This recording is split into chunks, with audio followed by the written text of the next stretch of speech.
Kubera ko ivyabo biyobeye biradusaba kurindira tukazotegereza ico baduhaye maze akaba ari ivyo twakira. Nikaze nshuti mukunzi bigani bicana kuri The TV Show. Ndanagwe mwaramutse canke mwiriwe bivanye no herera mu kano kanya. Uriko urakurikirana isanamu ryacu. The one and only akunze n'ibitandukanye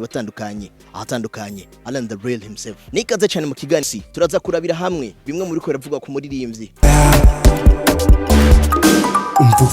Warubizi ko kwigenekerezo ryandwi uko kwezi nyene turimwo. Umuririmbyi KIRIKOU akiriya kwije amezi indwi. Ku rubuga rwe rwa YouTube aheruka gusohora indirimbo hanihe imwe mu ndirimbo iriko irakora neza gushika uyo munsi. Namwe mu baririmbyi yishimira canke amaziga ariko aronka deals zigiye zitandukanye ku ndirimbo imwe rudende mu kiringo c'amezi indwi. Kwigenekerezo rya 11 ukwezi kwa gatatu KIRIKOU akiriya postinze ku mbuga ziwe kuri stories aho yashoboye gushira kino call yamaze iminota itari myinshi cyane yanditse gute ninde bariko baravugana kwera ko ibisa nk'ibiti y'amakenga bihuriye he na imwe natangura ndakubwira ngo kubera ko ivyabo biyobeye no kurindira ivyo bazoduha reka ndakubwire kino kintu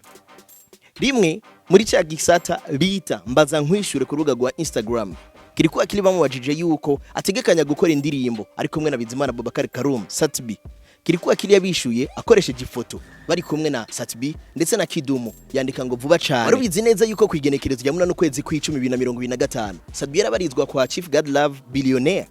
KIRIKOU nawe yapostinze ino apeli y'iminota 14 n'amasegonda 57 aho yagize ngo let's go boss. Ni nyuma yaho yandikiye amajambo adasanzwe ashimira mushikiwe ngo amufasha kurera ibibondo canke batoyi biwe ku munsi mukuru wahariwe agateka k'abakenyezi. Yanditse agira ati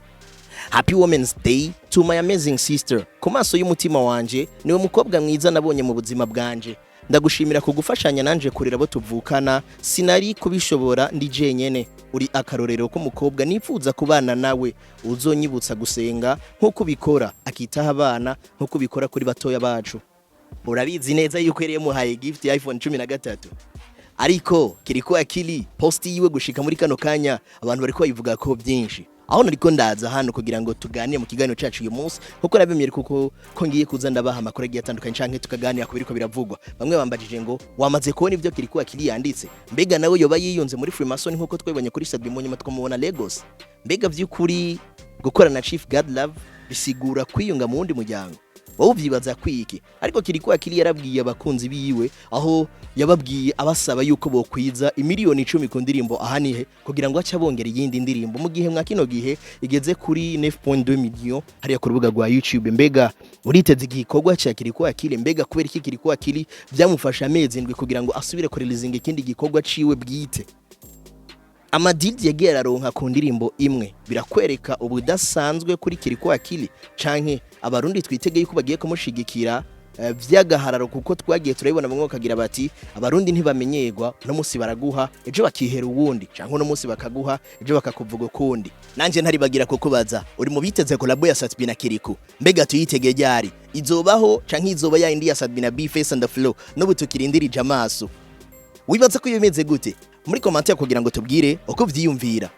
Amakuru yacu akurikira nuko kwigenekerezo rya 10 ukwezi nyene kwa gatatu turimwo kuri uyu mwaka wa 2026 abishije ku rubuga rwiwe wahoze ari umumenyesha makuru wa Buja FM Ami Pro Entertainment yanditse agira LINO-G na Dramati bahejeje kuronka visa mu gihe Dramati wewe yarasanzwe afise visa y'umwaka wose Belgique 3 avril harasha. Urabizi neza yuko bafise kino giteramo aho ari kimwe mu biteramo bigiye kuba nk'imboneka rimwe umuririmbyi LINO-G rigiye kuba ijyambere kubavuye mu gisagara ca Dubai afashe urugendo rumwerekereza mu gihugu canke ku mugabane wa Europe. Ni bimwe mu bidasanzwe cyane kuko usanzwe hagari ibikorwa vyiwe ari we Landry Promoter nawe yarashoboye kugira ivyo yandika aho bisa nkaho yishimiye urugendo barimwo bisa nkaho we Landry Promoter yikubita ku gatuza akagira ati jewe sinshoboye gusa uguhagararira abaririmbyi ahubwo ndafise n'ububasha canke uburenganzira bwo kubushikana ku rwego mpuzamakungu aho yaciye herekeza n'ijambo agira ati Belgique. Yanditse agira ati witwa Landry Promoter congratulations LINO-G visa aragiraranye atavye imbeshere sindi manager mwiza gusa ahubwo ndafise n'ubushobozi bwo gushira umuririmbyi ku rwego rw'isi #Belgium le 3 avril 2026 #Landry Promoter news. uravyumva neza yuko Landry Promoter yagize ati si vy'imbeshere sindi manager mwiza gusa no kuvuga ngo si manager bisanzwe ni manager mwiza kandi afise n'ubushobozi bwo gushira umuririmbyi ku rwego rw'isi. Twarabonye LINO-G so muririmbyi mushasha ariko twaramubonye kuva tanguye gukora na Landry Promoter hagiye araboneka ibijanye n'ibiteramo yagiye araja mu ntara hagati yagiye araboneka mu biteramo vya hano mu gisagara ca Bujumbura bikomakomeye aho bizi yuko ari umwe no mu baririmbyi bashoboye kwakira umuririmbyi imu mu gihugu ca South Africa aho ubona yuko nawe yakoze performance idasanzwe performance nziza kandi byavugwa neza yuko LINO-G yarakitswe n'amagara ndavuga ku igenekerezo rya mbere ukwezi kwa mbere uyu mwaka wa 2026 mbega vy'ukuri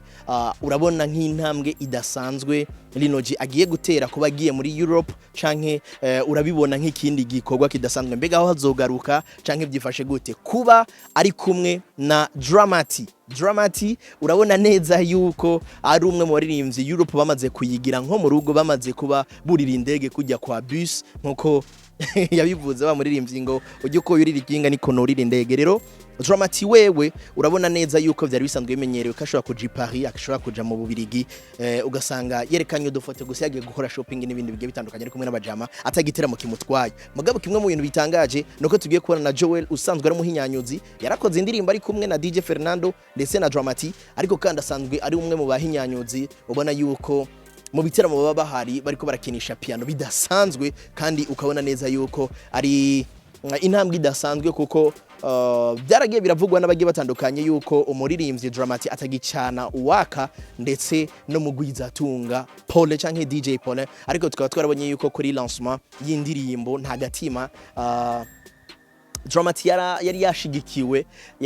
na DJ Paulin aho karagira ngo Tia Hela bena Cabos for Win MC barahashoboye guhamagara Paulin Dramati yarashoboye guhamagara Paulin aramubwira ati Tia Hela aho berekanye Paulin we aduze kuko akamuramutsa gatwenga ariko bimwe mu maevre ya DJ Paulin naho byashitse ukabona neza yuko adebukiwe canke acitse intege no gukora ibidasanzwe mu muziki w'u Burundi bivanye n'amajambo yagiye aravugwa ko bijanye n'ivyagiye biravugwa urazi bamwe bageze bati ni PDD y'u Burundi abandi bagira bati arafise ukuntu arenganya abaririmbyi gutyo abaririmbyi bigasa nk'abaririmbyi bose bakorana birangira bavanye nabi ndetse